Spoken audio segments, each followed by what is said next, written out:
September 27 டிவிக்கேவுடைய அந்த கூட்ட நெரிசல்ல சிக்கி 41 பேர் உயிரிழந்தாங்க. உச்சநீதிமன்றம் விசாரிச்சு சிபிஐ விசாரிக்கணும்னு உத்தரவு போட்டிருந்தாங்க.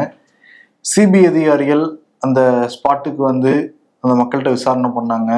உயிரிழந்த குடும்பத்தினர்கிட்ட விசாரணை பண்ணாங்க. காயமடைஞ்சவங்க வீட்டுக்கு போனாங்க. ஆம்புலன்ஸ் ஓட்டுநர்கள், ஆம்புலன்ஸ் அந்த நிறுவனம் நடத்துறவங்கள்ட்ட விசாரணை பண்ணாங்க.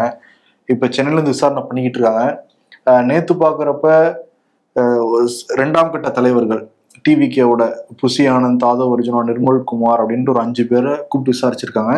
காலையில 10:10 தொடங்கின விசாரணை நைட்டு 8:20 வரைக்கும் போயிருக்கு. கிட்டத்தட்ட 10 மணி நேரத்துக்கு மேல நிறைய கேள்விகள், ஒரு 200-300 கேள்விகளுக்கு மேல கேட்டதாகவும் தகவல். இன்னைக்கும் சில கேள்விகள் இருக்கு, வர சொன்னதாகவும் சொல்றாங்க.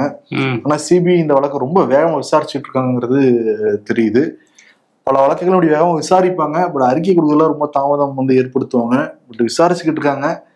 அறிக்கை என்ன கொடுக்க போறாங்க, யார் மேல தவறுங்கிறத சொல்ல போறாங்கிறத பொறுத்து தான் பார்க்கணும். தேவைப்படும் போது சில வழக்குகளை வேகமா விசாரிப்பாங்க.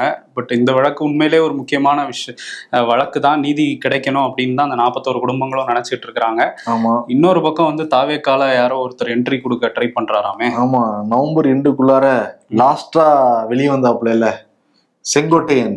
மூவர் அணியில ஒருத்தர் காலியாப்ப அவர் இங்க வரப்போறதா தகவல் வெளியாயிருக்கு. என்ன சொல்றாங்க அப்படின்னா, கொங்கு பெல்ட்ல ஒரு முக்கியமான நபர் தான் செங்கோட்டையன். அங்க பல முறை நின்று ஜெயிச்சிருக்காரு. எம்ஜிஆர் காலத்திலிருந்து மக்களால் அறியப்பட்ட ஒரு முகம். ஜெயலலிதா கூட பணியாற்றி இருக்காரு. எடப்பாடி கிட்டே இருந்திருக்காரு. அவரெல்லாம் வந்துச்சுன்னா கொங்கு பெல்ட்ல கொஞ்சம் நமக்கு ஒரு பேர் கிடைக்கும் அப்படின்லாம் பேசப்படுது. இருந்தா கூட டிவில இருக்கிற பல பேருக்கு அது விருப்பம் இல்லைன்னு சொல்றாங்க. ஏன்னா என்ன பல பேர்ல இருக்காங்களே, எலெக்ஷன் நின்றுதான் ஆகணும், வழி கிடையாது. எம்எல்ஏ ஆகணும்னா அவரோட ஸ்ட்ராட்டஜிஸ்ட் பண்ண மாதிரி, பிரசாந்த் கிஷோர் பண்ண மாதிரி எஸ்கேப் ஆக முடியாது. அவங்களால நின்றுதான் ஆகணும்.